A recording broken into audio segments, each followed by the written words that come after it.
Salutations, respected viewers. This is George from Ireland. Here I am in Headington, Oxford. Across the street behind me, you'll see the house where Joy Davidman lived the last few years of her life. So she's an American poetess who deserves wider recognition. She's largely forgotten these days. So she was born in 1915 in New York City into a Jewish family. And she was blessed with precocious intelligence, finishing high school at the age of 14 and going on to college. Remember that then, in the 1920s, very few women went to college, and so she graduated cum laude. So she's mainly motivated by literature, and she moved in left-wing circles. It was the time of the Great Depression. She saw someone commit suicide because of the ruination he'd suffered due to the Great Depression. So she began to question the fairness of capitalism. She eventually became a communist. Communism was not all that uncommon in New York Jewish circles at the time, in intellectual circles, particularly those who were fascinated by the arts. Anyway, she became an atheist. She supported the Spanish Republic in the Civil War in the 1930s. She married, she had 2 sons.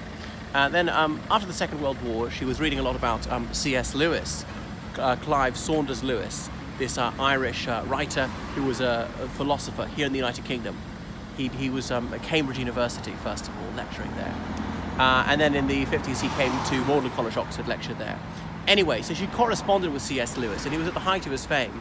He's perhaps the best-known exponent of Christian apologetics, and is regularly broadcasting on the radio, and he was extraordinarily popular in the United States, a country which I believe he never visited.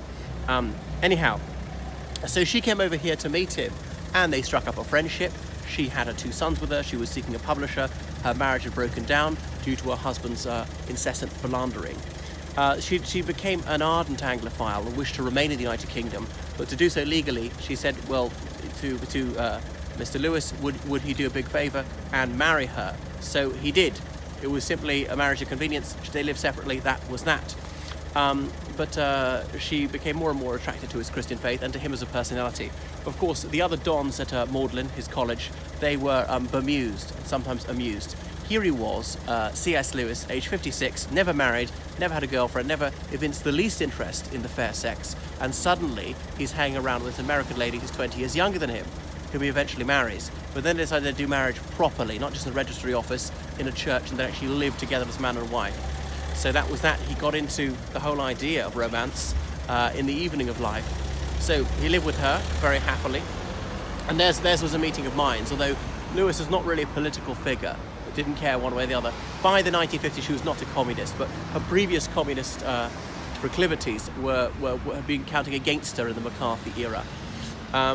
Anyway, then she discovered that she was terminally ill with cancer at the age of 45. So they flew to Greece in order to realise a lifelong dream of visiting that country. And unfortunately, she died in 1960.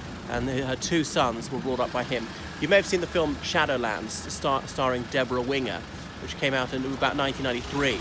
Deborah Winger, the celebrated American actress, she doesn't appear much these days, but she was the very same age that Joy Davidman was when she played Joy Davidman at the first meeting with C.S. Lewis in 1955. They first met.